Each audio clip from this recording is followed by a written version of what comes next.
मोटा वायर या पतला वायर, सीबीएसई बोर्ड में थिक वायर या थिन वायर, किसमें ज़्यादा इलेक्ट्रिसिटी बहेगा अगर सेम सोर्स से हम लोग अप्लाई करेंगे? तो चलो आज मैं बताता हूँ इसका आंसर।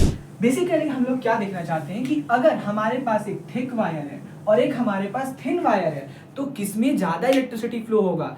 चलो देखते हैं। और अगर हम लोग को सेम सोर्स से हम लोग तो इलेक्ट्रिसिटी प्रोवाइड कर रहे हैं तो करंट किसमें ज़्यादा फ्लो करेगा।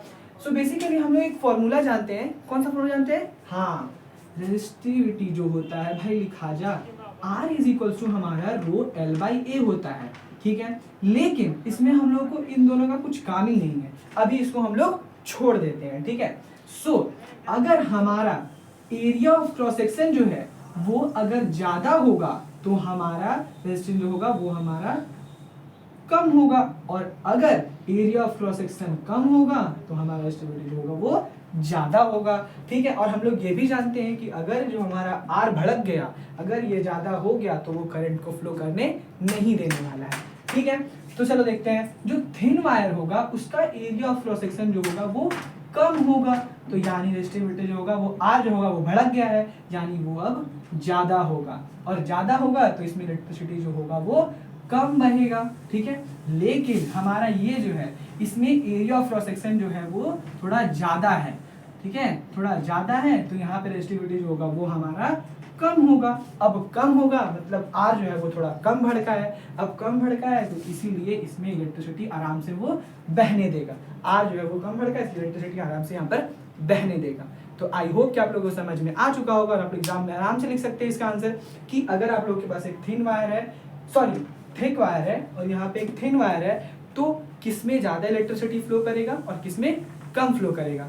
आई होप कि आप लोगों को आंसर मिल चुका हो, यानी थिक वायर में इलेक्ट्रिसिटी ज्यादा फ्लो करेगा as compare to the thin wire. Reason यही है कि जो हमारे आर चाचा है वो एक थिक वायर में थोड़ा ज्यादा स्लो रहते हैं, आराम से भड़के हुए नहीं रहते हैं, लेकिन इसमें थोड़ा ज्यादा भड़क के रहते हैं, ठीक है। आई होप कि आप लोगों को समझ में आया होगा।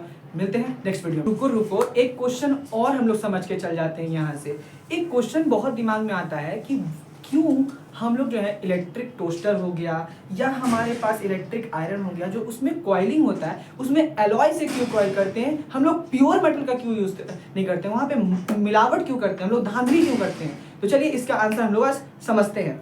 बेसिकली ये होता है कि हम लोग जो है क्या करते हैं, जो हम लोग कॉइल यूज करते हैं ना, ठीक है, थोड़ा धुंधला दिख रहा होगा, ठीक है, थोड़ा मैनेज कर लीजिएगा।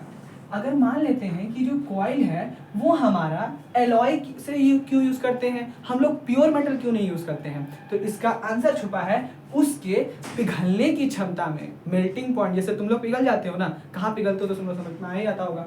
तो देखो मेल्टिंग पॉइंट जो है वो एलॉय का, रुक जा चाचा, जो एलॉय का जो मेल्टिंग देखो एलॉय का जो मेल्टिंग पॉइंट होता है वो मच मच ग्रेटर देन होता है किससे, हमारा प्योर मेटल से, ठीक है। मेल्टिंग पॉइंट जो होता है वो प्योर मेटल से थोड़ा बहुत ज्यादा होता है, ठीक है। और क्योंकि हम लोग जो है वो इलेक्ट्रिक आयरन हो गया और जो तुम्हारा टोस्टर हो गया उसमें बहुत गरम गरम चीज पकाते हैं, तो उससे क्या होगा हम लोगों का कि अगर वो थोड़ा मेल्टिंग पॉइंट अगर हाई नहीं होगा तो बहुत जल्दी पिघल जाएगा, ठीक है, और बहुत जल्दी पिघल जाएगा तो हम लोग का सामान बर्बाद हो जाएगा। इसीलिए मेल्टिंग पॉइंट हाई होने के कारण हम लोग इलेक्ट्रिक टोस्टर हो गया या आयरन हो गया जो उसमें कॉइलिंग करते हैं उसमें एलॉय का यूज करते हैं। अब समझ में आ चुका होगा क्यों यूज करते हैं, क्योंकि मेल्टिंग पॉइंट ऑफ एलॉय जो होता है वो ज्यादा होता है एज कंपेयर टू दी किससे, प्योर मेटल से। तो that's why we are using what, alloy instead of using pure metal. ये हो गया हमारा सीबीएसई बोर्ड के लिए, ठीक है। तो मिलते हैं हम लोग नेक्स्ट वीडियो में। हाँ ये खत्म हो गया, नेक्स्ट वीडियो में, तब तक के लिए बाय बाय।